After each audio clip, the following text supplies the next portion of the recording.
ഇന്നത്തെ നമ്മുടെ ചിന്തയ്ക്കായിട്ട് യോഹന്നാൻ്റെ സുവിശേഷം അതിൻ്റെ 18-ാം അധ്യായം അതിൻ്റെ 18-ാം വാക്യം ആദ്യമായിട്ട് നമുക്ക് വായിക്കാം. യോഹന്നാൻ്റെ സുവിശേഷം അതിൻ്റെ 18-ാം അധ്യായം അതിൻ്റെ 18-ാം വാക്യം.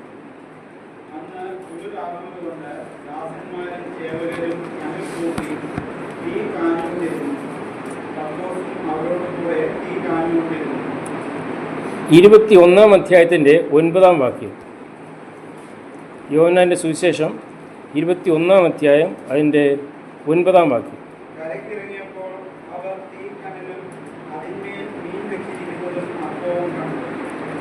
ദൈവനാമം മഹത്വപ്പെടുമാറാകട്ടെ. നമ്മുടെ അപ്പോസ്തലനായിരിക്കുന്ന പത്രോസിൻ്റെ പരാജയവും വിജയവും, അല്ലെങ്കിൽ താൻ എങ്ങനെ വീണുപോയി എന്നും ആ വീഴ്ചയിൽ താൻ എങ്ങനെ ഉദ്ധരിക്കപ്പെട്ടു എന്നുള്ള വിഷയത്തെ ആധാരമാക്കിയാണ് ചില കാര്യങ്ങൾ ഇന്ന് നമുക്ക് ചിന്തിക്കുവാൻ തക്കണം ഞാൻ ആഗ്രഹിക്കുന്നത്. ഇവിടെ ആദ്യം കണ്ടതായിരിക്കുന്ന വേദഭാവവും രണ്ടാം വായിച്ചതായിരിക്കുന്ന വേദഭാവം തമ്മിൽ കൂട്ടിയോജിപ്പിക്കുന്ന ചില ഘടകങ്ങളുണ്ട്. അത് ഒന്നാമത് നാം കാണുന്നത് അവിടെ തീക്കനൽ, രണ്ടിടത്ത് എന്തുണ്ട്? തീക്കനലുണ്ട്. പിന്നെ രണ്ടാമതായിട്ട് ആദ്യ ഭാഗത്ത് നാം കാണുന്നത് ദാസിയെ കാണുന്നുണ്ട്. എന്നാൽ രണ്ടാമത്തെ ഭാഗത്ത് തീക്കനലിൻ്റെ കൂടെ ദാസിയല്ല, വിശ്വാസികൾ, ശിഷ്യന്മാരാണ് കാണുന്നത്.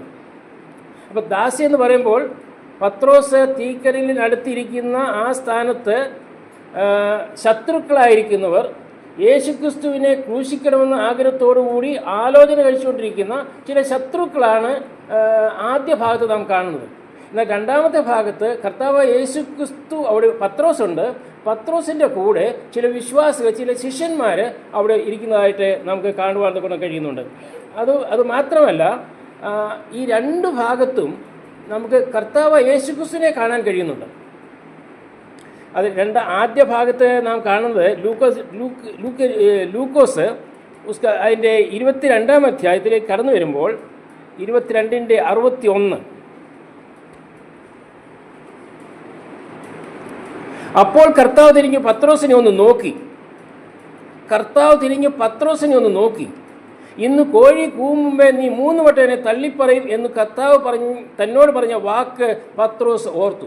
അപ്പോൾ ഈ സ്ഥാനത്ത് ഈ പത്രോസ് തീ കാഞ്ഞുകൊണ്ട് തീക്കലിനടുത്ത് അവൻ്റെ കർത്താവ് യേശുക്രിസ്തുവിൻ്റെ ശത്രുക്കളുമായിട്ട് കൂടിയിരിക്കുന്നതായിരിക്കുന്ന സമയത്ത് കർത്താവ് യേശുക്രിസ്തു കാണുന്നുണ്ട് കാര്യങ്ങൾ.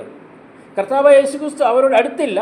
എന്നാൽ കർത്താവായ യേശുക്രിസ്തു ഈ പത്രോസ് തന്നെ തിരസ്കരിക്കുന്നതും ആ ഭാഗങ്ങളൊക്കെ നമുക്കറിയാവുന്ന ഞാൻ വിവരിക്കുന്നില്ല. ഒരു വേലക്കാരുടെ പെണ്ണിൻ്റെ മുൻപിൽ ഞാൻ അവനെ അറിയുന്നില്ല എന്ന് പറയുന്ന വസ്തുതയും നമുക്കവിടെ കാണുവാൻ. ഇതെല്ലാം കണ്ടുകൊണ്ടിരിക്കുകയാണ് നമ്മുടെ കർത്താവായ യേശുക്രിസ്തു. എന്നാൽ കർത്താവായ യേശുക്രിസ്തു വേണമെന്നുണ്ടെങ്കിൽ കടന്നു വന്ന് അവനെ ശാസിക്കാമായിരുന്നു. എന്തുകൊണ്ട് ശാസിച്ചില്ല എന്ന് ചോദിച്ചു കഴിഞ്ഞാൽ കർത്താവായ യേശുക്രിസ്തു ആ കയ്യപ്പാവിൻ്റെ അരമനോട്ട് വരാൻ കഴിയുകയില്ല. കർത്താവിൻ്റെ ലക്ഷ്യം എന്ന് പറയുന്നത് ഒരു ക്രൂശുണ്ട്, ആ ക്രൂശിലേക്കാണ്. കർത്താവായ യേശുക്രിസ്തു ഒരിക്കലും ആ കയ്യപ്പാവിൻ്റെ അന്നാസിൻ്റെ കയ്യപ്പാവിൻ്റെ ആ അരമന വിട്ട് പത്രോസിൻ്റെ അടുത്തേക്ക് വരുവാൻ തക്കൊണ്ട് കഴിയുകയില്ല. കാരണം തൻ്റെ ലക്ഷ്യം ഒന്ന് മാത്രമേ ഉള്ളൂ.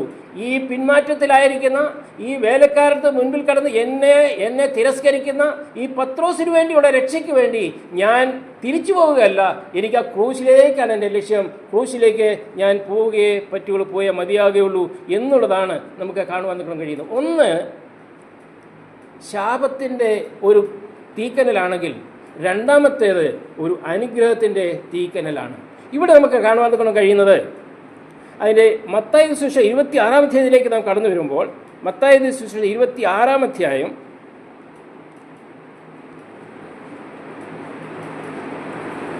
അതിൻ്റെ 66 തൊട്ട്, നിങ്ങൾക്ക് എന്തു തോന്നുന്നു എന്ന് ചോദിച്ചതിന് അവൻ മരണയോഗ്യൻ എന്ന് അവർ ഉത്തരം പറഞ്ഞു. അപ്പോൾ അവർ അവൻ്റെ മുഖത്ത് തുപ്പി അവനെ മുഷ്ടി ചുരുട്ടി കുത്തി, ചിലർ അവനെ കന്നത്തടിച്ചു. ഹേ ക്രിസ്തുവേ, നിന്നെ തല്ലിയത് ആരെന്ന് ഞങ്ങളോട് പ്രവചിക്കുക എന്ന് പറഞ്ഞു. ഈ സമയത്ത് പത്രോസ് ഇത് കേട്ടുകൊണ്ടിരിക്കുകയാണ്.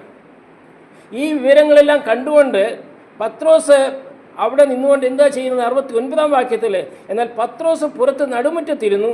അവൻ്റെ അടുക്കൽ ഒരു വേലക്കാരി വന്ന്, നീയും എലീലക്കാരനായ യേശുവിനോട് ആയിരുന്നല്ലോ എന്ന് പറഞ്ഞു. അതിന് അവൻ നീ പറയുന്നത് എനിക്ക് തിരിയുന്നില്ല എന്ന് എല്ലാവരും കേൾക്കെ തള്ളിപ്പറഞ്ഞു. അപ്പോൾ അതിൻ്റെ 73-ാം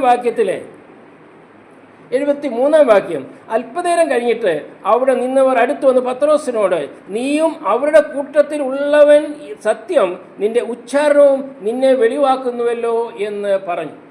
പത്രോസിൻ്റെ ഉച്ചാരണം കണ്ടുകൊണ്ട് ഈ വേലക്കാരത്തിക്ക് പോലും മനസ്സിലായി ഇവൻ ആരുടെ ശിഷ്യനാണ്?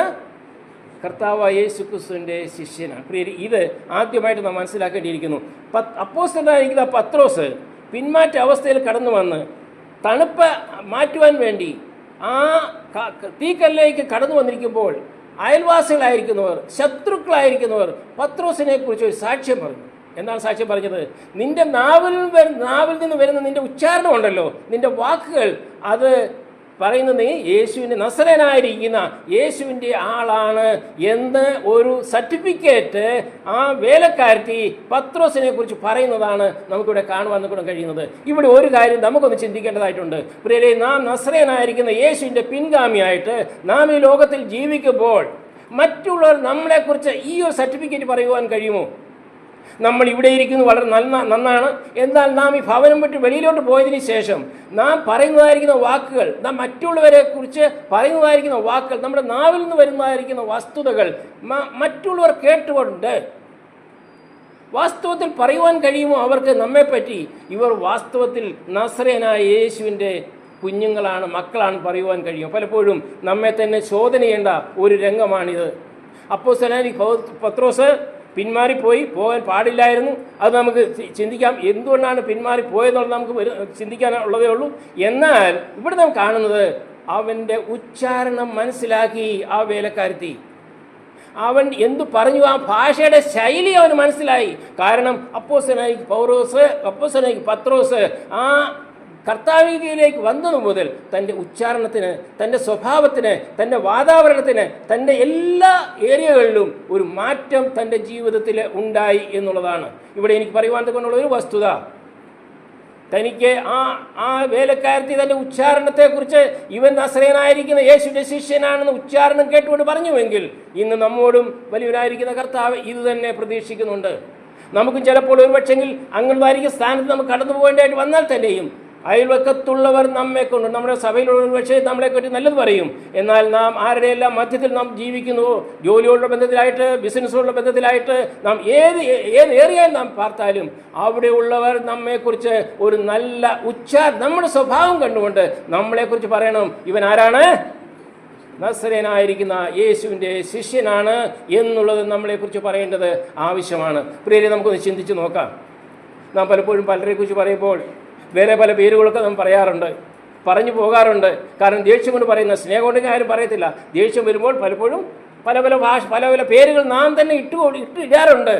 തെറ്റാ പ്രിയരെ. നമ്മുടെ ഉച്ചാരണം കണ്ടുകൊണ്ട്, നമ്മുടെ കർത്താവ് ഇതൊക്കെ വീക്ഷിക്കുന്നുണ്ട്. ഉച്ചാരണം കണ്ടുകൊണ്ട് നമ്മെ വീക്ഷിക്കുന്ന ഒരു കർത്താവാണ് നമ്മുടെ കർത്താവ് എന്നുള്ളതിന് യാതൊരു സംശയവും ഇല്ല. അതിനുശേഷം ലൂക്കോസിൻ്റെ സുവിശേഷത്തിലേക്ക് കടന്നു വരാം. ലൂക്കോസിൻ്റെ സുവിശേഷം അതിൻ്റെ 22-ാം അധ്യായം അതിൻ്റെ 55-ാം വാക്യം, അവർ നടുമുറ്റത്തിൻ്റെ മധ്യേ തീ കത്തിച്ച് ഒന്നിച്ചിരുന്നപ്പോൾ പത്രോസ് അവരുടെ ഇടയിലിരുന്നു. നോക്കുക, എന്തുകൊണ്ടാണ് അവർ ഇടയിൽ വരുവാൻ കാരണമായി തീർന്നത്? ഭയം കാരണം. അപ്പോസ്തലനായിരിക്കുന്ന പത്രോസ് ഒരു തീരുമാനം എടുത്തിരുന്നു. യോഹന്നാന്റെ സുവിശേഷം 13-ാം അധ്യായത്തിൻ്റെ 37-38 പറയുന്നുണ്ട്, കർത്താവെ, ഞാൻ ജയിലിൽ പോകാൻ ഞാൻ തയ്യാറാണ്, ഞാൻ നിന്നെ ഒരിക്കലും ഉപേക്ഷിക്കില്ല. എടുത്തൊരു കമ്മിറ്റ്മെൻ്റ് ഉണ്ടായിരുന്നു. ആ കമ്മിറ്റ്മെൻ്റ് അനുസരിച്ച് അവൻ മുൻപോട്ട് പോകാൻ കഴിഞ്ഞില്ല. കാരണം ഒന്നേ ഉള്ളൂ, അവൻ്റെ സേഫ്റ്റി നോക്കി, അവൻ്റെ ജീവിതത്തിലേക്ക് നോക്കി, അവൻ്റെ ബന്ധപ്പെട്ടവരെ നോക്കി. ഞാൻ ഈ സമയത്ത് ആ വിധത്തിൽ മുൻപോട്ട് പോയി കഴിഞ്ഞാൽ എൻ്റെ ജീവിതം എന്തായിത്തീരും? അവൻ്റെ സേഫ്റ്റി നോക്കിക്കൊണ്ട് അവനൊരു ദിവസം എടുത്തതായിരിക്കുന്ന തീരുമാനമുണ്ടല്ലോ, ആ തീരുമാനത്തെ അവൻ സ്റ്റോപ്പ് ചെയ്തു. ഇത് പറ്റത്തില്ല, ഞാൻ എടുത്ത തീരുമാനം കമ്മിറ്റ്മെൻറ്റ് ഞാൻ ചെയ്തതാണ്, പക്ഷെങ്കിൽ അതനുസരിച്ച് മുന്നോട്ട് പോകാൻ എനിക്ക് കഴിയുകയില്ല എന്നുള്ളതാണ് നമുക്കിവിടെ കാണാൻ കഴിയുന്നത്. എന്നാൽ ഒരു കാര്യം, അതിൻ്റെ 61-ാം വാക്യത്തിലേക്ക് നാം വായിച്ച ഭേദമാണ്. 61-ലെ, അപ്പോൾ കർത്താവ് തിരിഞ്ഞു പത്രോസിനെ ഒന്ന് നോക്കി. ഈ നോട്ടത്തിന് വലിയ അർത്ഥമുണ്ട് കേട്ടോ. ആരാണ് ഈ പത്രോസ്? ആരാണ് ഈ കർത്താവ്? 3.5 വർഷക്കാലം കൂടെ നിന്ന്, കൂടെ ജീവിച്ച്, കൂടെ ആഹാരം കഴിച്ച്, കൂടെ ഉറങ്ങിയ, കർത്താവായ യേശു ക്രിസ്തുവിന് വിരുദ്ധമായിട്ട് ഞാൻ അവനെ അറിയില്ല എന്ന് പ്രാകെ ശപിക്കുകയും ചെയ്തു. ഇതെല്ലാം കേട്ടുകൊണ്ട് ഒരു കള്ളനെ പോലെ അരമനയിൽ നിൽക്കുന്ന കർത്താവായ യേശു ക്രിസ്തു തൻ്റെ ശിഷ്യൻ ഒരിക്കലും പ്രതീക്ഷിച്ചതല്ല. എന്നാൽ താൻ പറഞ്ഞിരുന്നു, ആടുകളെല്ലാം എന്നെ വിട്ടു പോകും, നിങ്ങളെല്ലാം ചെതിരി പോകും എന്നൊക്കെ പറഞ്ഞിരുന്നു. എന്നാൽ ഈ സംഭവം കണ്ടുകൊണ്ട് കർത്താവ് അരമനയിൽ ഇരുന്നു കൊണ്ട് പത്രോസിനെ ഒന്ന് നോക്കി. പത്രോസിനെ നോക്കി എന്ന് പറഞ്ഞപ്പോൾ അതിനകത്ത് വലിയ അർത്ഥമുണ്ട്. പത്രോസേ, ഞാനിതൊന്നും പ്രതീക്ഷിച്ചില്ല നിന്നിൽ നിന്നും. ഞാൻ നിന്നെ അധികമായി സ്നേഹിച്ചു. കാരണം നാം ഒരുത്തരെ എത്രമാത്രം അധികം സ്നേഹിക്കുന്നു, അവരിൽ നിന്ന് എന്തെങ്കിലും ഒരു വാക്ക് നമ്മൾക്ക് വിരുദ്ധമായിട്ട് കഴിക്കാൻ നമുക്ക് വലിയ പ്രയാസം തോന്നും. പത്രോസ് അവിടെ നിന്നുകൊണ്ട് ഒരു വേലക്കാരത്തി പെണ്ണിൻ്റെ മുൻപിൽ കർത്താവായ യേശു ക്രിസ്തുവിനെ തിരസ്കരിക്കുമ്പോൾ ഞാൻ അവനെ അറിയുന്നില്ല എന്ന് പറഞ്ഞപ്പോൾ, പ്രാകുകയും ശപിക്കുകയും ചെയ്തപ്പോൾ, ആ മനുഷ്യനെ ഞാൻ അറിയുന്നില്ല എന്ന് പറഞ്ഞപ്പോൾ കേട്ടുകൊണ്ട് നമ്മൾ കർത്താവായ യേശു ക്രിസ്തു ആ പത്രോസിനെ ഒന്ന് നോക്കുകയാണ്. എന്ന് പറഞ്ഞാൽ എന്താണ്? ആ പത്രോസിന് ആ അരമനയിൽ ഒരു കള്ളനെ പോലെ ആയിരിക്കുന്ന സമയത്തും അവൻ്റെ ചിന്ത എൻ്റെ ശിഷ്യൻ പത്രോസിന് എന്ത് സംഭവിച്ചു എന്നുള്ളതാണ്. അല്ലെങ്കിൽ അവിടെ ആ പത്രോസിനെ നോക്കേണ്ട ആവശ്യമില്ല. അരമനയിൽ ഇരുന്നുകൊണ്ട് പത്രോസിനെ നോക്കേണ്ട ആവശ്യമില്ല. എൻ്റെ പത്രോസ്, എൻ്റെ ശിഷ്യൻ, ആ വലയും വിട്ടേച്ച് കടന്നു വന്ന എൻ്റെ ശിഷ്യൻ എന്ത് സംഭവിക്കുന്നു, അവൻ എന്താണ് എന്നെക്കുറിച്ച് പറയുന്നത്?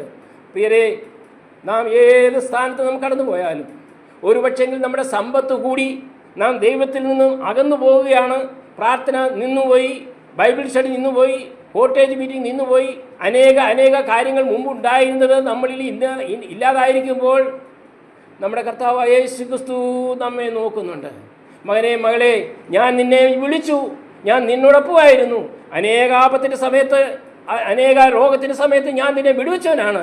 എന്നാൽ നീ ഇന്ന് എന്നിൽ നിന്നും അകന്ന് പോയിരിക്കുകയാണ്. എത്രയോ ദുഃഖകരമായിരിക്കുന്ന ഒരു അവസ്ഥയാണ്.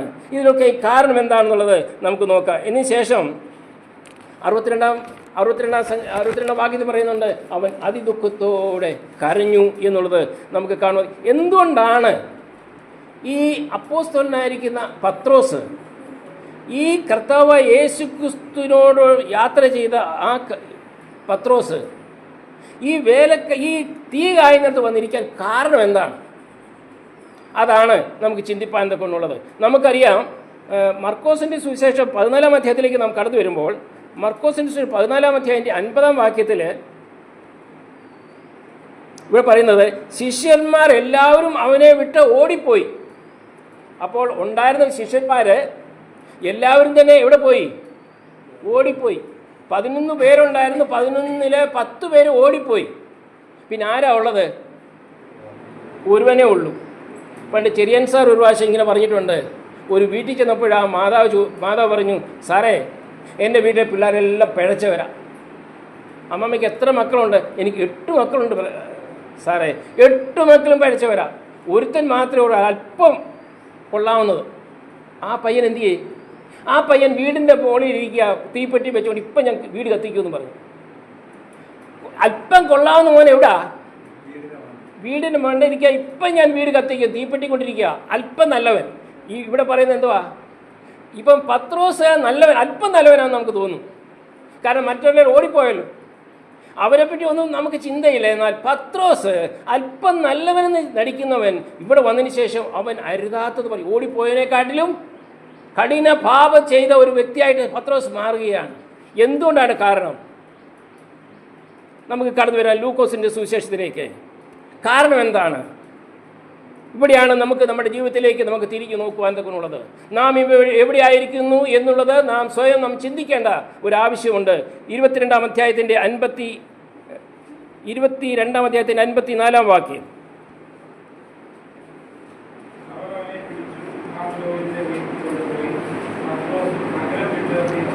പത്രോസും അകലം വിട്ട് പിഞ്ചെന്നു. പിന്നെ ഒരു വേദഭാവം കൂടെ, മർക്കോസ് 14-ാം അധ്യായത്തിൻ്റെ മർക്കോസ് 14:54.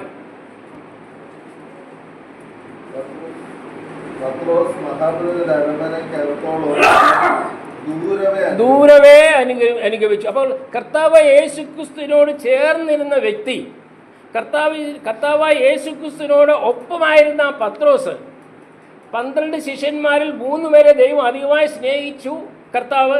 അത് യാക്കോബ്, യോഹന്നാൻ, പത്രോസ്. ഈ 3 പേരിൽ ഏറ്റവും കൂടുതൽ ലീഡിങ് ചെയ്തുകൊണ്ടിരുന്നത് നമ്മുടെ പത്രോസാണ്. നമുക്ക് എവർക്കും അറിയാമല്ലോ. ഈ പത്രോസ് എന്താ ചെയ്തത്? ഈ കർത്താവായ യേശു ക്രിസ്തു നാമമായിട്ട് ഒരു അകലം പാലിച്ചു. അകലം പാലിക്കാൻ കാരണം എന്തുവാ? ഭയം. കാരണം മുഷ്ടി ചുരുട്ടി എന്നൊക്കെ നമ്മൾ പറയുന്നുണ്ടല്ലോ.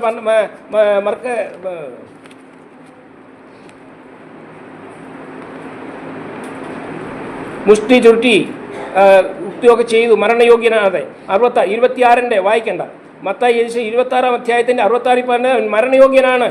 67 അധ്യായത്തിൽ പറയുന്നുണ്ട് അവൻ മുഷ്ടി ചുരുട്ടി എന്നും പറ്റി പറഞ്ഞ് ഈ കാര്യങ്ങളൊക്കെ കേട്ട് കഴിഞ്ഞപ്പോൾ നമ്മുടെ പത്രോസ് എന്ത് ചെയ്തു? ഭയപ്പെട്ടു. അതുകൊണ്ട് കർത്താവായ യേശു ക്രിസ്തുവും പത്രോസുമായിട്ട് ഒരു അല്പം അകലം പാലിച്ചു. ആ അകലമാണ് എവിടെ കൊണ്ട് എത്തിച്ചത്? പത്രോസിനെ വേലക്കാർ തീക്കലിൻ്റെ അവിടത്തേക്ക് കൊണ്ട് എത്തിച്ചത്. പ്രിയരെ, ഇവിടെ നമുക്കൊന്ന് ചിന്തിച്ചു നോക്കാം. നമ്മുടെ ജീവിതപ്രകാരം നമുക്ക് അങ്ങനെയുള്ളതായിരിക്കുന്ന യാതൊരു വിധമായിരിക്കുന്ന പ്രശ്നങ്ങളൊന്നും നമ്മുടെ ജീവിതത്തിൽ ഇന്നുണ്ടായിട്ടില്ല. ഛത്തീസ്ഗഡിലും ബീഹാറിലും ഒറീസയിലും ഒക്കെ നടക്കുന്നുണ്ടെങ്കിലും ഇന്ന് നമുക്ക് ആ ഒരു പ്രശ്നം ഇന്ന് നമുക്കില്ല. എന്നാൽ നമ്മെ ഏത് വിഷയമാണ് നമ്മെ ഈ കർത്താവായ യേശു ക്രിസ്തുവിനോട് അടുത്ത് നാം ആയിരുന്ന നമ്മെ അകറ്റിയിരിക്കുന്ന ഏത് വിഷയമാണ്? ഒരു പക്ഷെങ്കിൽ സമ്പത്തായിരിക്കാം. ഒരു പക്ഷെങ്കിൽ സമ്പത്ത് നമ്മെ പലപ്പോഴും ദൈവത്തിൽ നിന്നൊന്നും അകറ്റിക്കൊണ്ടിരിക്കുകയാണ്. പല ഭാഗങ്ങളറിയാം, നമുക്കറിയാം. റുമേനിയയിലെ റിച്ചാർഡ് ഉംബ്രാൻഡ് എഴുതിയിരിക്കുന്ന ഒരു വിഷയം ഞാൻ കേട്ടിട്ടുണ്ട്, വായിച്ചിട്ടുണ്ട്.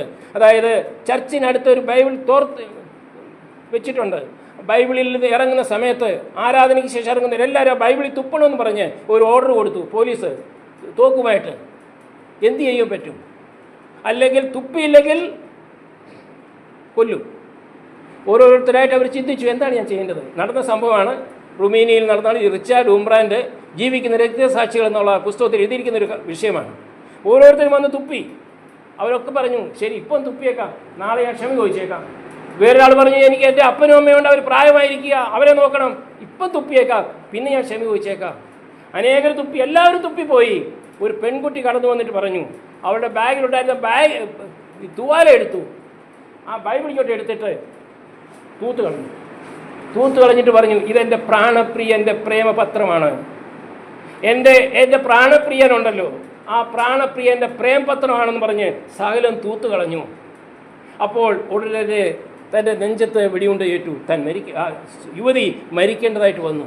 ഞാൻ പറഞ്ഞത് ഇതാണ്, അങ്ങനത്തെ ആയിരിക്കുന്ന പ്രശ്നങ്ങളൊന്നും നമുക്കിന്നില്ല. നമുക്കിന്ന് എന്താണ് പ്രശ്നം എന്നറിയാമോ? നമുക്ക് സമ്പത്ത് കൂടിപ്പോയി, അതാണ് ഏറ്റവും വലിയ പ്രശ്നം. നമുക്ക് സമ്പത്ത് കൂടിയതാണ് ഏറ്റവും വലിയ പ്രശ്നം. നമുക്ക് രോഗവും ദുഃഖവും ഉള്ളത് കൊണ്ട് നാം ദൈവത്തെ കൂടുതലായിട്ട് അടുക്കുന്നു. അല്ലെങ്കിൽ രോഗവും ദുഃഖവും ഒന്നും ഇല്ലായിരുന്നെങ്കിൽ നാം എത്ര പേര് നാം പ്രാർത്ഥിക്കുമായിരുന്നു? ഇല്ല. സമ്പത്ത് നമ്മുടെ മധ്യത്തിലുള്ളത് കൊണ്ടാണ്. ഈ കഴിഞ്ഞിടയിൽ ഇപ്രകാരം ഞാൻ കേട്ടു, അമേരിക്കയിൽ നിന്ന് ഒരു സഹോദരൻ വന്നു. അവിടുത്തെ പാസ്റ്റർ ചോദിച്ചു, ബ്രദർ എന്താ ചർച്ചിൽ വരാഞ്ഞത്? ചർച്ചിൽ വരേണ്ടതായിരുന്നല്ലോ. എൻ്റെ പാസ്റ്റർ എന്തോ പറയാനാണ്, അവിടെ കാർ പാർക്കിങ്ങിന് സ്ഥലമില്ല. ഈ പറയുന്ന ആളിൻ്റെ അപ്പന് ചെരുപ്പില്ലാതെ വീശിക്കൊണ്ട് 3-4 മണിക്കൂർ ജേർണി ചെയ്ത് കൺവെൻഷന് പോയിട്ടുള്ള ഈ പുള്ളിയുടെ അപ്പൻ്റെ അപ്പൻ. അപ്പം കൊച്ചുമക്കൾ വന്നു കഴിഞ്ഞപ്പോൾ കാർ പാർക്കിങ്ങിന് സ്ഥലമില്ലാത്തതിനാൽ ആരാധനയ്ക്ക് വരുന്നത് നിർത്തി. പ്രിയരെ, ഇതൊരു കാര്യം, ഇത് വെറും ഉദാഹരണമായിട്ട് ഞാൻ പറയുന്നതല്ല. നമ്മുടെ ഓരോരുത്തരുടെ അനുഭവം ഈ രീതിയിൽ തന്നെയാണ്. നാം ഇന്ന് ദൈവത്തെ കൂടുതലായിട്ട് പ്രാർത്ഥിക്കുകയൊക്കെ ചെയ്യുന്നുവെങ്കിൽ നമ്മുടെ ജീവിതത്തിൽ ചില കഷ്ടതകളുണ്ട്, പ്രയാസങ്ങളുണ്ട്, രോഗങ്ങളുണ്ട്, ദുഃഖങ്ങളുണ്ട്. ഇതുകൊണ്ടാണ് സാമ്പത്തികമായിട്ട് നാം ഉന്നതി ഭാവിച്ച് നമുക്ക് യാതൊരു പ്രയാസമില്ലെന്നുണ്ടെങ്കിൽ എത്ര പേർക്ക് നമുക്ക് കർത്താവായ യേശു ക്രിസ്തുവിനെ യഥാർത്ഥമായിരിക്കുന്ന രീതിയിൽ ആരാധിപ്പാൻ തക്കൊണ്ട് കഴിയും? നാം ഒന്ന് ചിന്തിച്ച് നോക്കുക. ഇത് അല്പം അകലമാണോ? നാം ഒന്ന് ചിന്തിച്ച് നോക്കണം. എന്തുകൊണ്ടാണ് നാം അകലം പാലിക്കുന്നത്? നാം ചിന്തിച്ച് നോക്കണം. ഏത് വിഷയമാണ് നമ്മെ കർത്താവായ യേശു ക്രിസ്തുവിനോട് മുമ്പുള്ളതായിരിക്കുന്ന ആ ആദ്യ സ്നേഹത്തിൽ നിന്ന് നമ്മൾ അകറ്റിയിരിക്കുന്നത്? നമുക്കൊന്ന് ചിന്തിച്ച് നോക്കാം. എവിടെയാണ് നമ്മുടെ വീഴ്ച സംഭവിച്ചിരിക്കുന്നത് എന്ന് നമുക്കൊന്ന് ചിന്തിച്ച് നോക്കാം. ഏതെങ്കിലും രീതിയിൽ എവിടെയെങ്കിലും നമുക്ക് വീഴ്ച വന്നു പോയിട്ടുണ്ടെന്നുണ്ടെങ്കിൽ അന്യരിലേക്ക് കൈ ചൂണ്ടാതെ കണ്ട് സ്വയം നമ്മുടെ ജീവിതത്തിലേക്ക് നമ്മിലേക്ക് നമ്മെ ചിന്തിച്ചുകൊണ്ട് കർത്താവെ ഞാൻ എവിടെയാണ് വീണിരിക്കുന്നത്, പഴയതിൽ നിന്ന് നമുക്ക് എവിടെയാണ് കർത്താവായ യേശു ക്രിസ്തുവിനോട് ചേരുവാൻ തക്കണം ആവശ്യമുള്ളത്, ആ രീതിയിൽ ചിന്തിച്ചുകൊണ്ട് നമുക്ക് മുൻപോട്ട് പോകേണ്ടത് ആവശ്യമാണ് പ്രിയരെ. അതുകൊണ്ട് പത്രോസിനെ പോലെ തൻ്റെ ജീവിതത്തിലുണ്ടായിരിക്കുന്ന ദുർബലത, അതാണ് ആദ്യമായിട്ട് നമുക്ക് കാണുവാൻ കൊണ്ട് കഴിയുന്നത്. അതിന് മർക്കോസിൻ്റെ സുവിശേഷം 14-ാം അധ്യായത്തിൽ 33 വായിക്കുമ്പോൾ അവിടെ നമുക്ക് കാണുവാൻ കഴിയും.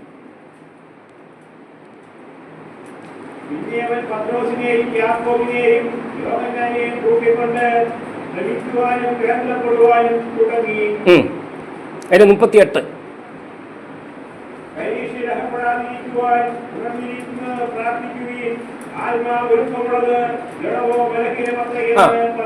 പരീക്ഷയിൽ അകപ്പെടാതിരിപ്പാൻ ഉണർന്നിരുന്ന് പ്രാർത്ഥിപ്പീൻ, ആത്മാവ് ഒരുക്കമുള്ളത് ജഡമോ ബലഹീനമത്രേ എന്ന് പറഞ്ഞു. 2 പ്രാവശ്യം കർത്താവായ യേശു ക്രിസ്തു ഇവരോട് പറയുന്നുണ്ട്. പക്ഷേ അവരെ ഉറങ്ങിപ്പോയി, ഉണർന്നിരുന്ന് പ്രാർത്ഥിക്കുവാൻ കഴിഞ്ഞില്ല. ഈ ഒരു അവസ്ഥ നമ്മുടെ ജീവിതത്തിലാണ് ഇന്ന് സംഭവിക്കുന്നതെങ്കിൽ നമ്മുടെ ജീവിതത്തിലും ഈ വിധത്തിലുള്ള പരീക്ഷകൾ, ദൈവത്തിൽ നിന്ന് അകലുവാനുള്ള പരീക്ഷകൾ, ദൈവത്തിൽ നിന്ന് പിന്മാറിപ്പോകാനുള്ള പരീക്ഷകൾ, അന്യ ആൾക്കാരുടെ മധ്യത്തിലേക്ക് നാം കടന്നു പോകുന്ന ഒരവസ്ഥ നമ്മുടെ ജീവിതത്തിൽ ഉണ്ടാകും. കർത്താവായ യേശു ക്രിസ്തു പറയുന്നത് പരീക്ഷയിൽ അകപ്പെടാതിരിപ്പാൻ, അങ്ങനെയുള്ളതായിരിക്കുന്ന വിഷയങ്ങളിൽ നാം ഇടപെടാതിരിപ്പാൻ കൊണ്ടും നാം എന്ത് ചെയ്യണം? ഉണർന്നിരുന്ന് പ്രാർത്ഥിപ്പീൻ, ആത്മാവ് ഒരുക്കമുള്ളത് ജഡവും ബലഹീനം അത്രേ. പല പ്രാവശ്യം കർത്താവായ യേശു ക്രിസ്തു പറയുന്നുണ്ട്. കർത്താവായ യേശു ക്രിസ്തു തിരിച്ചു വരുമ്പോഴും അയ്യോ നിങ്ങൾ ഉറങ്ങുകയാണോ എന്ന് ചോദിച്ചു. തട്ടി ഉണർത്തി, ഈ അല്പസമയം ഇരുന്ന് എനിക്ക് വേണ്ടി പ്രാർത്ഥിക്കുമെന്ന് പറഞ്ഞു. അവർക്ക് പ്രാർത്ഥിപ്പാൻ കഴിഞ്ഞില്ല. അതിൻ്റെ എന്ത് സംഭവിച്ചെന്നറിയാമോ? അവരുടെ പ്രാർത്ഥനാക്കുറവ് അവരുടെ ശരീരത്തെ ക്ഷയിപ്പിച്ചു. മാത്രമല്ല അവരെ കൊണ്ടുചെന്നെത്തിയത് ആ വേലക്കാരത്തിന് മുൻപിൽ തീ കായുന്നവരുടെ മുൻപിലേക്കാണ് എന്നുള്ളത് നമുക്ക് കാണുവാൻ കഴിയുന്നുണ്ട്. ഇനി നമുക്ക് മനസ്സിലാക്കുവാൻ കഴിയുന്നത് അവർ എടുത്തതായിരിക്കുന്ന തീരുമാനം, ആ തീരുമാനത്തിൽ അവർക്ക് ഉറച്ചു നിൽപ്പാൻ തക്കോണം കഴിഞ്ഞില്ല എന്നുള്ളതാണ്. ഈ തീക്കനലിനടുത്താണോ നാം ഇന്നായിരിക്കുന്നത് എന്നുള്ളത് ഈ വചനത്തിന് മുൻപാകെ നമുക്ക് സ്വയം ചിന്തിക്കാം. കർത്താവേ, ഞാൻ എവിടെയാണ് ഇന്നായിരിക്കുന്നത്? ഞാൻ ഈ തീക്കലിനടുത്താണോ?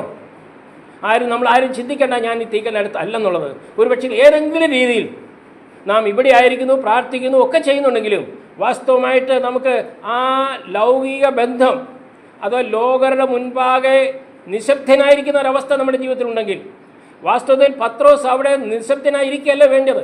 പത്രോസ് അവിടെ കർത്താവായ യേശു ക്രിസ്തു സാക്ഷിയായി നിൽക്കേണ്ടവനാണ്. കർത്താവായ യേശു ക്രിസ്തു അവൻ മഹാനാണ്, അവൻ ദൈവമാണെന്നുള്ളത് വളരെ തുറന്ന് പറയേണ്ട ഒരു അവസരമായിരുന്നു പത്രോസ് അവിടെ പരാജയപ്പെട്ടു. കാരണം പ്രാർത്ഥനയുടെ കുറവ് തൻ്റെ ജീവിതത്തിലുണ്ടായി. താൻ ആ ഒരു അല്പം അഹരം വിട്ട് പിഞ്ചെന്നു മുഖാന്തരം ഒടുവിൽ അവനെ കൊണ്ടെത്തിച്ചത് ആ തീക്കനലിൽ, അത് ശത്രു ഒരുക്കിയതായിരിക്കുന്ന തീക്കനലിൽ അവിടെ കൊണ്ടുവന്ന് ആക്കിച്ചു. അവിടെ മാത്രമല്ല, ശാപത്തിൻ്റെ വാക്കുകളല്ലാതെ ഒന്നും അവിടെ ലഭിച്ചില്ല എന്നുള്ളത് നാം കാണുന്നുണ്ട്. പ്രിയരേ, ഈ തീക്കനൽ നമ്മോടൊരു കാര്യം പറയുന്നുണ്ട്. നമ്മളോട് ചോദിക്കുന്നൊരു ചോദ്യമുണ്ട്. നിൻ്റെ ജീവിതം എവിടെയാണ്? നിങ്ങൾ ഇന്ന് ഈ തീക്കനലിനടുത്താകുന്നു എങ്കിൽ നമുക്കൊരു യാത്ര ആവശ്യം, ഒരു റിട്ടേൺ നമുക്ക് ആവശ്യമാണ്. നമുക്ക് തിരിച്ചൊരു യാത്ര നമുക്ക് ആവശ്യമാണ്. നമ്മുടെ കർത്താവായ യേശു ക്രിസ്തു. കാരണം അവൻ നോക്കുന്നുണ്ട് നമ്മെ. അവൻ അരമനയിൽ ഇരുന്നു കൊണ്ട് അന്ന് പത്രോസിനെ നോക്കിയെങ്കിൽ സ്വർഗത്തിലിരുന്നു കൊണ്ട് അവൻ നമ്മെ നോക്കുന്നുണ്ട്. നമ്മുടെ ഓരോ ചലനങ്ങളും അവിടുന്ന് അറിയുന്നുണ്ട്. നമ്മുടെ ഓരോ ഉച്ചാരണവും അവിടുന്ന് അറിയുന്നുണ്ട്. നമ്മുടെ ഓരോ സ്വഭാവവും അവിടുന്ന് അറിയുന്നുണ്ട്. അടുത്ത ഭാഗത്തേക്ക് നമുക്ക് കടന്നു വരാം. 21-ാം അധ്യായത്തിൻ്റെ 9-ാം വാക്യം. യോഹന്നാന്റെ സുവിശേഷം 21-ാം അധ്യായത്തിൻ്റെ 9-ാം വാക്യം.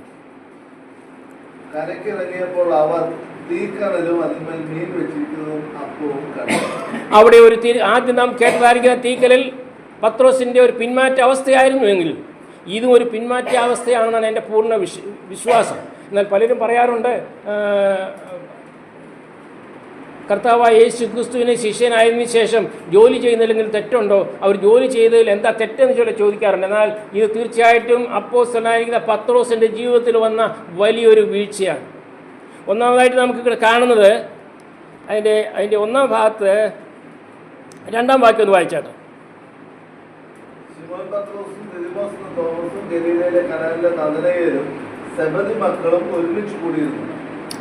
ഇവിടെ ഒരു മീറ്റിംഗ് കൂടുകയാണ്. കാരണം ഇതിനു മുൻപ് കർത്താവായ യേശു ക്രിസ്തു ഉയർത്തെഴുന്നതിന് ശേഷം 2 പ്രാവശ്യം ഈ പത്രോസ് കർത്താവിനെ കണ്ടതാണ്. എന്നിട്ട് തോമസ് ഇല്ലാത്ത സമയത്ത് കർത്താവായ യേശു ക്രിസ്തു വന്നത് മുഖാന്തരം തോമസ് പറഞ്ഞു, ഞാൻ അവനെ കാണാതെ ഞാൻ വിശ്വസിക്കുകയില്ല. എന്നാൽ അവൻ പോകട്ടെ എന്ന് ചിന്തിച്ചില്ല കർത്താവ് എന്ത് ചെയ്തു?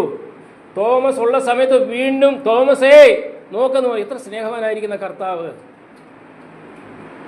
തോമസേ എന്ന് പറഞ്ഞുകൊണ്ട് എൻ്റെ കൈ കാണുക, എൻ്റെ വിലാപ്പുറം കാണുക എന്ന് പറഞ്ഞുകൊണ്ട് അവിടത്തേക്ക് കടന്നു വന്നു. അങ്ങനെ 2 പ്രാവശ്യം ഈ കർത്താവ് യേശു ക്രിസ്തുവിനെ കണ്ടതാണ്.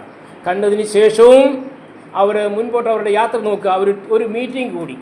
എന്താണ് അതിൻ്റെ 2-ാം വാക്യത്തിൽ പറയുന്നത്?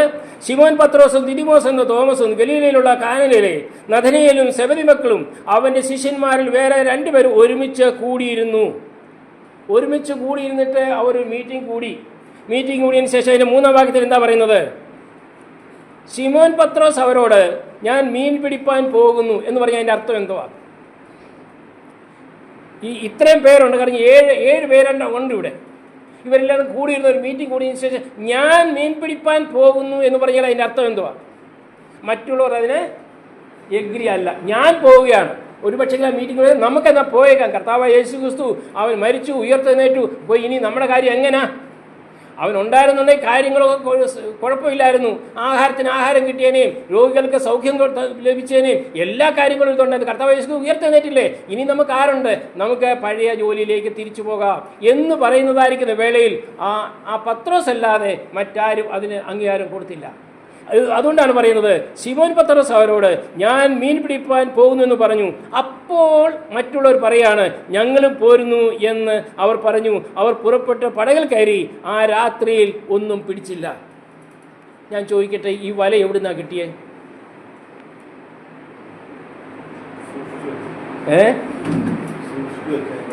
വല വിട്ടേച്ചു പോകുന്നല്ലേ? വല വിട്ടേച്ചു എന്ന് പോകുന്ന പറയും നമ്മൾ സാധാരണ ചിന്തിക്കുന്ന എങ്ങനാ? വല കളഞ്ഞു.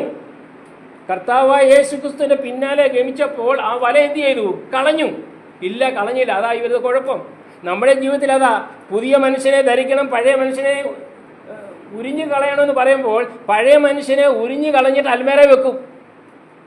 ഭാര്യ ഭർത്താക്കന്മാരല്ലെങ്കിൽ മക്കൾ അല്ലെങ്കിൽ അപ്പന്മാർ എന്തെങ്കിലും കശുപിശ സംസാരം ഉണ്ടായി കഴിയുമ്പോൾ ആ പഴയ മനുഷ്യനെ പഴയ വസ്ത്രത്തെ എന്തെടുക്കും? എടുക്കും. എന്നിട്ടാണ് പ്രശ്നം ഉണ്ടാകുന്നത്. പഴയ സ്വഭാവം, പഴയ മനുഷ്യനെ ഊരിക്കളഞ്ഞേ മതിയാകുള്ളൂ. പത്രോസ് ആ പഴയ വലയെ സൂക്ഷിച്ചു വെച്ചിരുന്നു എന്നുള്ളതാണ് ഈ ഗതികേട് വന്നത്. അവരെന്ത് ചെയ്തു? അവരൊരു തീരുമാനമെടുത്തു, ഞങ്ങൾ പോവുകയാണ്. എന്നിട്ട് ആ രാത്രിയിൽ ഒന്നും പിടിച്ചില്ല. എന്നിട്ട് അതിന് ശേഷം പറയുന്നത്, പുലർച്ചെയായപ്പോൾ യേശു കരയിൽ നിന്നിരുന്നു. നമ്മുടെ കർത്താവായ യേശു ക്രിസ്തു ആ സമയത്ത് വന്നതല്ല. കർത്താവായ യേശു ക്രിസ്തു ഇവരവിടെ മീറ്റിംഗ് കൂടുന്നതിന് മുമ്പ് തന്നെ കർത്താവായ യേശു ക്രിസ്തു തിബരിയാസ് നദീ തീരത്ത് അവൻ കടന്നു വന്നു. എനിക്കറിയാം എൻ്റെ മക്കൾ വരുന്നുണ്ട്. അവർ അവസ്ഥയിലാണ്, പിന്മാറ്റക്കാരാണ്. എന്നാൽ അവരെങ്ങനെങ്കിലും പോട്ടെ, അവർ മീൻ പിടിക്കാതെ അവർ അങ്ങനെ തന്നെ എൻ്റെ അടുത്ത് വരട്ടെ എന്ന് പറഞ്ഞില്ല. കടന്നു വന്ന് അവിടെ നിന്നിരുന്നു, അവിടെ നിൽക്കുകയാണ്. തിബരിയാസ് നദീ തീരത്ത് അവൻ നിന്നുകൊണ്ട് ഇവർ ഈ വല വീശുന്നൊക്കെ കണ്ടു. ഇവരാരാണ് ഈ വല വീശുന്നവര്? മുക്കോന്മാരാ. ഇവർക്ക് പരിചയമില്ലാത്തവരാണോ? എല്ലാവർക്കും പരിചയമുണ്ട്. എവിടെ വല വീശണമെന്ന് അവർക്കറിയാം. ഇവിടെ വലത്തും ഇടത്തും പിന്നിൽ എല്ലാം വല വീശി. ഒരു മീൻ പോലും കിട്ടിയില്ല, ഒരു മീൻ പോലും അകത്ത് കയറിയില്ല. അങ്ങനെ ഒരു അനുഭവം പത്രോസിന്റെ ജീവിതത്തിൽ, ഇത്ര നാളത്തെ മുക്കവന്റെ ജീവിതത്തിൽ ഒരിക്കലും ഉണ്ടായി എന്ന് നമുക്ക് വിശ്വസിക്കേണ്ട. ഒരിക്കലും വന്നിട്ടില്ല. എന്നാൽ കർത്താവായ യേശു ക്രിസ്തു ആ മീനിനോട് പറഞ്ഞു, എന്ത് പറഞ്ഞു? ഒരു ഒറ്റ മീൻ പോലും അകത്ത് കയറരുത്. എന്നിട്ട് യേശു ക്രിസ്തു പറഞ്ഞു, ഇന്നടത്ത് വീശാൻ പറഞ്ഞു. യേശു ക്രിസ്തുവിന് എന്തറിയാം മീനിൻ്റെ കാര്യം? പത്രോസിന് ഒരു പക്ഷേ പറഞ്ഞുകൂടെ, കർത്താവ് എന്നെക്കാട്ടിൽ കർത്താവിനറിയാം, നിനക്കറിയാമോ? ഞാൻ മുക്കവനാ, എൻ്റെ ബിസിനസ് ഏതാ, എൻ്റെ ജോലി ഏതാ, എനിക്കറിയാം. പക്ഷെ അന്നേരം കർത്താവ് യേശു ക്രിസ്തു ആണെന്ന് അറിയത്തില്ല പത്രോസിന്. ഈ യേശു ക്രിസ്തു എന്ന് അറിയത്തില്ല. എങ്കിലും അവൻ്റെ വാക്കിന് വില വീശി എന്ന് നമുക്ക് കാണുവാൻ കഴിയുന്നുണ്ട്. അത് എന്നിട്ട് പറയുകയാണ്, തീക്കനൽ വലത്തുഭാഗത്ത് വീശുവിനെന്ന് നിങ്ങൾക്ക് കിട്ടുമെന്നവൻ പറഞ്ഞു. അതിനുശേഷം നമ്മൾ വായിച്ചതായിരിക്കുന്ന ഭാഗത്തേക്ക് നമുക്ക് കടന്നു വരാം. 9-ാം വാക്യം. കരക്കിറങ്ങിയപ്പോൾ അവർ തീക്കനലും അതിന്മേൽ മീൻ വെച്ചിരിക്കുന്നതും അപ്പവും കണ്ടു. ഒരു തീക്കനൽ ശാപത്തിൻ്റെ തീക്കനലായിട്ട് നാം കണ്ടു. യോഹന്നാന്റെ സുവിശേഷം 18-ാം അധ്യായം 18-ാം വാക്യത്തിൽ വേലക്കാരത്തി പെണ്ണിൻ്റെ മുൻപിൽ കർത്താവായ യേശു ക്രിസ്തുവിനെ തിരസ്കരിക്കുന്ന ഒരു പത്രോസിനെ നാം അവിടെ കണ്ടു. എനിക്കവനെ അറിയില്ല എന്ന് പറഞ്ഞതായിരിക്കുന്ന ഒരു തീക്കനൽ. എന്നാൽ ഈ തീക്കനലുണ്ടല്ലോ, ഈ തീക്കനൽ അവിടെ കർത്താവായ യേശു ക്രിസ്തു അപ്പം മീനും ഒരുക്കി വെച്ചിരിക്കുകയാണ് തൻ്റെ പിന്മാറ്റത്തിലുള്ള കുഞ്ഞുങ്ങൾക്ക് വേണ്ടി. പിന്മാറിപ്പോയതായിരിക്കുന്ന കുഞ്ഞുങ്ങളെ സ്നേഹിക്കുന്ന ഒരു കർത്താവ്. എൻ്റെ മക്കളെ എനിക്കൊരിക്കലും വിടുവാൻ കഴിയയില്ല. നമുക്കറിയാമല്ലോ യോനയുടെ വിഷയം. യോന എന്താ പറഞ്ഞത്? ദൈവം എന്താ പറഞ്ഞത്? നിനവിലേക്ക് പോകാൻ പറഞ്ഞു. നിനവിലേക്ക് പോയായിരുന്നോ? ഇല്ല, തർശീസിലേക്ക് പോയി. തർശീസിലേക്ക് പോയതിന് ശേഷം പിന്നീട് വളഞ്ഞ എല്ലാ വഴികളിൽ കൂടി പിന്നെ നിനവിലേക്ക് വന്നില്ലേ? നിനവിലേക്ക് വന്നു. ആൾക്കാർ രക്ഷിക്കപ്പെട്ടു എന്ന് പറഞ്ഞപ്പോൾ ആർക്ക് ദേഷ്യം വന്നു? യോനി. ഏതെങ്കിലും ഒരു ഉപദേശം ഇത്ര ആൾ നിങ്ങൾ കേട്ടിട്ടുണ്ടോ? ഒരാൾ രക്ഷിക്കപ്പെട്ടു എന്ന് പറഞ്ഞ് ദേഷ്യപ്പെടുന്നത്? അങ്ങനെയുള്ള ഒരാൾ ഒരു ഉപദേശമാണെന്ന് പറയാൻ പറ്റുമോ? ഒരാൾ മാനസാന്തരപ്പെട്ടു എന്ന് പറയുമ്പോൾ അത് കേട്ടിട്ട് ദേഷ്യപ്പെടുന്ന, കോപിക്കുന്ന ഒരു ഉപദേശമെങ്കിലും ഉണ്ടോ? എന്നാൽ യോന ദേഷ്യപ്പെട്ടു. അവിടെ കൊണ്ട് വേണേ നിനവേലെ ആൾക്കാർ മാനസാന്തരപ്പെട്ടത് അറിഞ്ഞ് ആ 3-ാം അധ്യായത്തിൽ അവിടെ സ്റ്റോപ്പ് ഇടാമായിരുന്നു. എന്നാൽ നിനവേലെ ആൾക്കാർ രക്ഷിക്കപ്പെട്ടു എന്നത് മാത്രമല്ല, ദൈവത്തിൻ്റെ ഉദ്ദേശം എൻ്റെ യോനയെ എനിക്ക് വേണം. ദൈവത്തിന് വേണമെങ്കിൽ വേറെ 10 യോനമാരെ തിരഞ്ഞെടുക്കാമായിരുന്നു. എന്നാൽ ഇല്ല, എനിക്ക് ഈ യോനയെ തന്നെ എനിക്ക് വേണം. എനിക്ക് ഈ യോനയാണ് എനിക്ക് വേണ്ടത്. അതിനുവേണ്ടി യോനയ്ക്ക് വേണ്ടി ഒരു അധ്യായം തുറന്നു, 4-ാം അധ്യായം എന്ന് പറഞ്ഞ പോലെ പത്രോസ് അവിടെ കർത്താവിനെ എതിരായിട്ട് സംസാരിച്ചു. വേലക്കാര്യത്തിൻ്റെ മുൻപാകെ പല കാര്യങ്ങൾ പറഞ്ഞു. ഇനി അത് അവൻ അനുഭവിക്കട്ടെ എന്ന് പറഞ്ഞ് വിട്ടില്ല. അവൻ കടന്നു വരുമ്പോൾ എന്താണ് പറയുന്നത്? ഒരു തീക്കനൽ. ആ തീക്കനൽ കർത്താവ് യേശു ക്രിസ്തു ഒരുക്കിയതായിരിക്കുന്ന തീക്കനൽ. പ്രിയരെ, ഞാനൊരു കാര്യം പറയുവാൻ ആഗ്രഹിക്കുകയാണ്. നാം എത്രമാത്രം പിന്മാറി തിബിരിയസ് കടൽക്കരയല്ല, വേറും വളരെ ദൂരത്തേക്ക് നാം കടന്നു പോയാലും അവിടെയും സ്നേഹത്തിൻ്റെ കരവുമായിട്ട് എത്തുന്ന, പ്രഭാതത്തിലെ അപ്പവും മീനും തന്ന് നമ്മളെ പോഷിപ്പിക്കുന്ന ഒരു കർത്താവ് നമുക്കുണ്ട്. എന്നിട്ട് എന്താ വിളിച്ചത്? കുഞ്ഞുങ്ങളെ. പിന്മാറ്റക്കാരെ എന്നാ വിളിച്ചത്. നമ്മുടെ നാവിൽ എന്തെല്ലാം വാക്കുകൾ അങ്ങനെ ഒരു സാഹചര്യത്തിൽ എനിക്കെതിരായിട്ടൊരു വേലക്കാരത്തെ പെണ്ണിൻ്റെ മുൻപാകെ എനിക്കെതിരായിട്ട് സംസാരിച്ചതായിരിക്കുന്ന ആ പത്രോസിനെ ഞാൻ എങ്ങനെയാണ് വിളിക്കേണ്ടത്? കുഞ്ഞുങ്ങളെ എന്ന് വിളിക്കാമോ? നമുക്ക് വലിയൊരു പാഠമാണ് പ്രിയരെ, നമുക്ക് വലിയൊരു പാഠമാണ്. നാം അവരെ സ്നേഹിക്കണം. കർത്താവായ യേശു ക്രിസ്തു അവിടെ നിന്നു എന്നുള്ളത് നമുക്ക് കാണുവാൻ കഴിയുന്നുണ്ട്. അവിടെ നാം കാണുന്നത് കുഞ്ഞുങ്ങളെ എന്ന് പറഞ്ഞു. 21-ന്റെ 6-ാം വാക്യത്തിൽ നാം കണ്ടത് വായിച്ചല്ലോ. 6-ാം വാക്യത്തിൽ പടകിൻ്റെ വലത്തുഭാഗത്ത് വല വീശുവിൻ, എന്നാൽ നിങ്ങൾക്ക് കിട്ടുമെന്ന് അവൻ അവരോട് പറഞ്ഞു. അവർ വീശി, മീനിൻ്റെ പെരുപ്പം ഹേതുവായി അത് വലിപ്പാൻ കഴിഞ്ഞില്ല. പേരെ, സ്വന്തം പരിശ്രമം കൊണ്ട് നമുക്കൊന്നും നേടാൻ കഴിയില്ല. സ്വന്തം പരിശ്രമം കൊണ്ട് രാവിലും രാത്രിയോ ശ്രമിച്ചു, വലയിട്ട് നോക്കി, ഒരു മീൻ പോലും കിട്ടിയില്ല. നമ്മുടെ ജീവിതത്തിൽ പ്രിയമുള്ളവരെ, നാം ചെയ്യുന്ന പ്രവർത്തനങ്ങൾക്ക് മുൻപോട്ട് പോകുവാൻ തക്കോണം ദൈവികമായിരിക്കുന്ന അനുഗ്രഹം നമുക്ക് ലഭിക്കുന്നില്ലെങ്കിൽ എവിടെയോ എന്തോ പാളിച്ച നമ്മുടെ ജീവിതത്തിൽ ഉണ്ടെന്നുള്ളത് നാം ഓർത്തിരിക്കേണ്ടത് ആവശ്യമാണ്. നാം എവിടെയായിരിക്കുന്നു? കർത്താവ് നമ്മെ വിളിക്കുന്നു, കർത്താവ് നമ്മെ മാടി വിളിക്കുന്നു. കുഞ്ഞുങ്ങളെ കൂട്ടുവാൻ വല്ലതും ഉണ്ടോ? ഇപ്പോൾ പിടിച്ചതായിരിക്കുന്ന മീനിനെ ഫ്രൈ ചെയ്ത് അപ്പവും മീനുമായിട്ട് കൊടുക്കുകയാണ്. ഞാൻ വിചാരിക്കുന്നത് ഈ പത്രോസ് അന്ന് കരഞ്ഞു. എവിടെ വെച്ച്? തീക്കലിൻ്റെ അവിടെ വെച്ച്. അന്ന് ശാപത്തിൻ്റെ വാക്കുകൾ പറഞ്ഞുകൊണ്ട്, അയ്യോ ഞാൻ ചെയ്തു പോയല്ലോ, എൻ്റെ കർത്താവിന് വിരുദ്ധമായിട്ട് ഞാൻ ചെയ്തു പോയല്ലോ എന്ന് പറഞ്ഞ് കരഞ്ഞ പത്രോസ് തീർച്ചയായിട്ടും ഈ തീക്കലിന് മുൻപാകെ ഏതൊരു വ്യക്തിക്ക് വിരുദ്ധമായിട്ട് ഞാൻ സംസാരിച്ചുവോ, ഏതൊരു വ്യക്തിക്ക് വിരുദ്ധമായിട്ട് ഞാൻ ഇടപെട്ടുവോ, ഏതൊരു വ്യക്തിയെ ഞാൻ അറിയുന്നില്ല എന്ന് പറഞ്ഞുവോ, ആ കർത്താവ് എന്നെ തേടിത്തെ തീരത്ത് കടന്നു വന്നുകൊണ്ട് പ്രഭാത ഭക്ഷണം എനിക്ക് ഒരുക്കി തന്ന എൻ്റെ കർത്താവേ എന്ന് പറഞ്ഞുകൊണ്ട് അവൻ്റെ കണ്ണിൽ നിന്ന് കണ്ണുനീർ ധാരധാരായിട്ട് ഒഴുകി കാണും. യാതൊരു സംശയമില്ല. എൻ്റെയും നിങ്ങളുടെയും ജീവിതത്തിൽ പ്രിയരെ, ഈ കർത്താവ് നമ്മെ ഇന്നും സ്നേഹിക്കുന്നുണ്ട്. നാം ഒരുപക്ഷെങ്കിൽ ദൈവ സന്നിധിയിൽ നിന്ന് നാം അല്പമെങ്കിലും അകന്നാണ് യാത്ര ചെയ്യുന്നതെങ്കിൽ, ഒരുപക്ഷെങ്കിൽ നമ്മുടെ ജീവിതത്തിൽ നമുക്ക് വിദ്യ കൂടുതലായിപ്പോയി, സമ്പത്ത് കൂടുതലായിപ്പോയി, മറ്റുള്ള എല്ലാ ആരോഗ്യവും സൗഖ്യം എല്ലാം ഉണ്ട്. അതുകൊണ്ട് ഇനി കർത്താവിനോടുള്ളതായിരിക്കുന്ന ആ സ്നേഹത്തിൽ നിന്ന് ഒരല്പം അയവ് വരുത്താമെന്ന് നാം ചിന്തിച്ച് അല്പം സ്ഥാനത്തിന് കമ്മി കൊടുത്തിരിക്കുന്നുവെങ്കിൽ നമ്മെ അവൻ മാടി വിളിക്കുന്നു, കുഞ്ഞുങ്ങളെ ഞാൻ നിനക്ക് വേണ്ടിയല്ല ഒരുക്കി തന്നിട്ടുണ്ട്. എന്നിട്ട് അവസാനം പറഞ്ഞുകൊണ്ട് ഞാൻ എൻ്റെ വാക്കുകൾ ഞാൻ സമർപ്പിക്കുകയാണ്. കർത്താവായ യേശു ക്രിസ്തു പത്രോസിനെ വിളിച്ചു, പത്രോസെ ഇവിടെ വാ. എത്ര പ്രാവശ്യം ചോദിച്ചു സ്നേഹിക്കുന്നുണ്ടോന്ന്? എന്തിനാ 3 പ്രാവശ്യം ചോദിച്ചു? 3 പ്രാവശ്യം ചോദിച്ച കർത്താവായ യേശു ക്രിസ്തു പത്രോസിനോട് നീ എന്നെ സ്നേഹിക്കുന്നു, പ്രിയമുണ്ടോ പ്രിയമുണ്ടോ പ്രിയമുണ്ടോ? 3 പ്രാവശ്യം ചോദിച്ചു. എന്തിനാ 3 പ്രാവശ്യം? 3 പ്രാവശ്യം തള്ളി പറഞ്ഞു. 3 പ്രാവശ്യം തള്ളി പറഞ്ഞ പത്രോസ് 3 പ്രാവശ്യം പറയേണ്ടതായിട്ട് വന്നു. അതെ കർത്താവേ, നീ അറിയുന്നുവല്ലോ സകലതും, നീ എല്ലാം അറിയുന്നല്ലോ കർത്താവേ, ഞാൻ നിന്നെ സ്നേഹിക്കുന്നു. ഒരു തീക്കനൽ ആ ഭാഗത്ത് നാം ആയിരിക്കുന്നു എന്ന് ചിന്തിച്ച് നോക്കുക. അല്ല, 2ാമത്തെ തീക്കനലിൻ്റെ ഭാഗത്താണ് നാം ഇന്നായിരിക്കുന്നതെങ്കിൽ അതെ നമ്മെ മാടി വിളിക്കുന്ന കുഞ്ഞുങ്ങളെ കൂട്ടുവാൻ വല്ലതുമുണ്ടോ എന്ന് പറഞ്ഞുകൊണ്ട് പ്രഭാത ഭക്ഷണം ഒരുക്കി നമുക്ക് വേണ്ടി കരുതുന്ന ഒരു കർത്താവ് നമുക്ക് വേണ്ടിയുണ്ട്.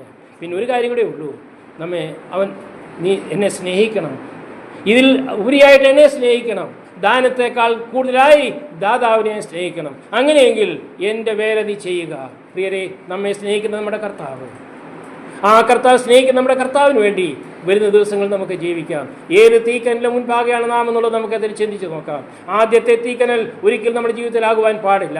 എന്നാൽ രണ്ടാമത്തെ തീക്കനിലേക്ക് നാം കടന്നു വന്നിരിക്കുന്നെങ്കിൽ, ആ ഒരു അവസ്ഥയിൽ കൂടിയാണ് നാം മുൻപോട്ട് പോകുന്നതെങ്കിൽ, നമ്മെ സ്നേഹിക്കുന്ന ഒരു കർത്താവ് നമുക്ക് വേണ്ടിയുണ്ട്. നമ്മെ അനുഗ്രഹിക്കുവാൻ തയ്യാറുള്ള ഒരു കർത്താവ് നമുക്ക് വേണ്ടിയുണ്ട്. നാം ആയിരിക്കുന്ന സ്ഥാനത്ത് നമ്മെ തേടി കടന്നു വന്ന തിബരിയാസ് നദീ തീരത്ത് കടന്നു വന്നൊരു കർത്താവ്. നാം അവൻ്റെ അടുത്തേക്ക് പോയതല്ല, അവൻ നമ്മെ തേടി വന്നു. നാം പിന്മാറിപ്പോകുമ്പോൾ പഴയ വല എടുത്തുകൊണ്ട് റിപ്പയർ ചെയ്ത് എവിടെയോ കോളിയിട്ടിരുന്ന വല അതും എടുത്തുകൊണ്ട് പഴയ ബിസിനസ് ചെയ്യുവാനായിട്ട് ഇനി ഈ ബിസിനസ് കൊണ്ട് നമുക്ക് മുമ്പോട്ട് പോകാമെന്ന് ആലോചിച്ച് മുമ്പോട്ട് പോയി കഴിഞ്ഞപ്പോൾ കർത്താവ് യേശു ക്രിസ്തു പത്രോസിനെ സ്നേഹിച്ചു. പത്രോസിൻ്റെ ബലഹീനത അവൻ അറിഞ്ഞു. എന്നിട്ട് അവനെ സ്നേഹിക്കുകയും അവനെ അനുഗ്രഹിക്കുകയും ചെയ്യുന്നതായിരിക്കുന്ന ഒരു തീക്കനൽ, കർത്താവ് ഒരുക്കിയ തീക്കനൽ. ഈ തീക്കനൽ നമുക്ക് ആശ്രയിക്കാം. ലോകം ഒരുക്കിയ തീക്കനൽ വേണ്ട നമുക്ക്. അതിനോട് നമുക്ക് ടാറ്റ പറഞ്ഞുകൊണ്ട് കർത്താവ് ഒരുക്കിയതായിരിക്കുന്ന തീക്കനലിന് മുൻപാകെ അവിടുത്തെ അനുഗ്രഹം പ്രാപിച്ചുകൊണ്ട് നമുക്ക് മുൻപോട്ട് പോകാം. ദൈവം നമ്മെ ഇതിനായിട്ട് സഹായിക്കട്ടെ. ദൈവനാമം മഹത്വപ്പെടുമാറാകട്ടെ. ആമേൻ.